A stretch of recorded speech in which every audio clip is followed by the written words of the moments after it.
एक बहुत ही प्यारी घटना पढ़ता था संत लोकेंद्र ब्रह्मचारी की। प्रसिद्ध संत हुए 18वीं सदी के।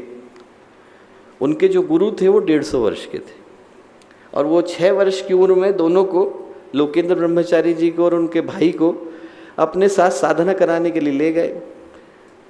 और ये घटना तब की है जब वो 92 और 94 वर्ष के थे। वो और उनके भाई 92 और 94 वर्ष के थे। उनके गुरु को आदेश हुआ, 150 वर्ष के उनके गुरु, और उनके गुरु को आदेश हुआ कि अब हिमालय चल के तपस्या करनी है।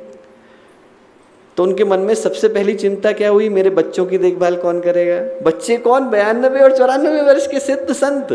वो लेकर के उनको गए और अपने गुरु भाई के पास गए जो कि 160 वर्ष के हैं, और उनके पास जाकर के बोले कि मेरे बच्चों की देखभाल करना, मैं तो हिमालय जा रहा हूँ। आप कल्पना करके देखिए, एक तरफ तो गुरु का भाव ऐसा कि जो 92 और 94 वर्ष के सिद्ध संत हैं, लोकेंद्र ब्रह्मचारी प्रसिद्ध संत बन चुके थे, उनकी चिंता होती है कि मेरे बच्चों की देखभाल कौन करेगा। और वहीं पर उन्हीं लोकेंद्र ब्रह्मचारी का दूसरा घटनाक्रम क्या है, गुफा में तपस्या कर रहे थे, चींटियाँ काट रही थी, सांप आ रहे थे, बिच्छू आ रहे थे। उनने अपने गुरु से प्रार्थना करी, उनने कहा कि गुरुदेव कुछ करिए, बहुत चींटियाँ काटती हैं यहाँ पर तो बहुत सारे कीड़े आ जाते हैं, ध्यान नहीं लग पाता। उन्होंने कहा हाँ, कल ध्यान करने बैठेगा तो मुझे याद दिलाना। उन्होंने कहा ठीक। अगले दिन ध्यान करने बैठे तो गुरुदेव को कह करके बैठे। 10 मिनट गुजरे तो देखा और ज़्यादा चींटियाँ काट रही। आंखें खोल करके देखा तो देखा उनके गुरु उनके चारों ओर शक्कर डाल रहे हैं, बड़ी बड़ी मीठा डाल रहे हैं, और ज़्यादा चींटियाँ हैं। अंतर हाथ सहार दे, बाहर बाहे चोट। वही गुरु है जिनके अंदर इतना प्रेम है, इतना अनुराग है कि उनको लगता है कि हमारा बच्चा 92-94 वर्ष का है, कष्ट न हो। और उन्हीं गुरु के अंदर ये भाव है कि थोड़ा कष्ट और मिले तो ये निखर करके आए। ये गुरु है। गुरु धोबी शिष्य कापड़ा। कबीर दास कहते हैं गुरु तो धोबी है, शिष्य कपड़ा है। साबुन सृजनहार, भगवान साबुन है।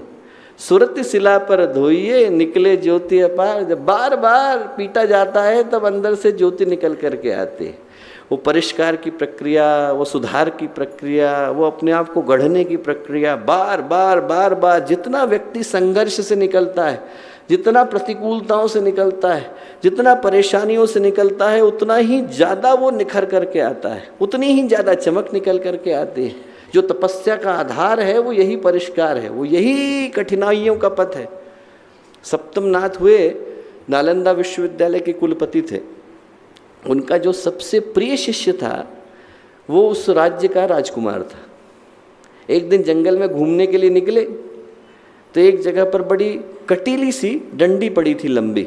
उनने ली और उठा करके जोर से मारी तो तिलमिला गया वो। मैंने कहा क्यों गुरुदेव? उनने कहा समय आने पर बताऊंगा। 30 वर्ष गुजर गए। वो युवराज जो है उस राज्य का सम्राट बन गया। धर्मनिष्ठ न्यायप्रिय राजा, हर कोई प्रशंसा करता कि बड़ा अच्छे सम्राट है। मिलने के लिए आए जब सप्तम नाथ से, गुरु से अपने, बोले याद आया तुझे वो दिन जब मैंने तुझे डंडी मारी थी? बोले हाँ। जानना चाहेगा क्यों? बोले हाँ। बोले इसलिए मारी थी कि मुझे पता था कि तू सम्राट बनने वाला है।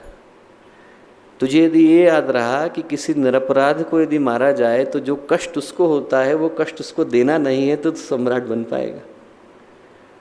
ये भाव गुरु का है। गुरु का भाव है सुरत शिला पर धोइए, निकसे ज्योति अपार। और जो अंतिम बात कहते हैं संत कबीर, वो इतनी प्यारी कहते हैं यह तन विष की बेलरी। ये तन तो विष की वेल है। जो शब्द विषय है, कामनाएं हैं, वो विष से निकल करके आया है, जहर है। यह तन विष की वेलरी, गुरु अमृत की खान। यह तन विष की वेलरी, गुरु अमृत की खान। शीस कटे जो गुरु मिले तो भी सस्ता जान।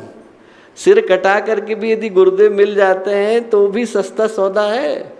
जो मिला है वो सब छिन जाए, चमड़ी उधेड़ दी जाए, हड्डियां बांट बांट के लोगों में डाल दी जाए, खून का कतरा कतरा चूस ले व्यक्ति, और जो बचा है उसको धूल की तरह से ले जाके गुरुदेव के चरणों में डाल दे तो भी सौभाग्य, तो भी सौभाग्य।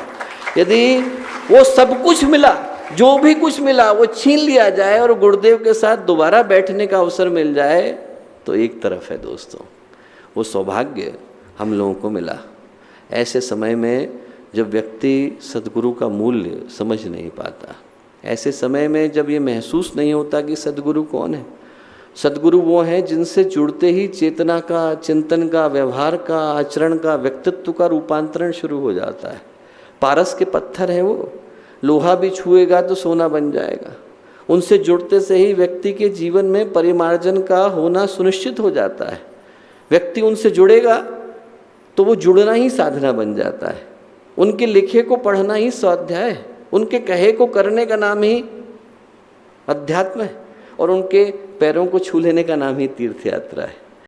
हमारे YouTube चैनल PYP जहानाबाद को सब्सक्राइब करके बेल आइकॉन प्रेस कर दे।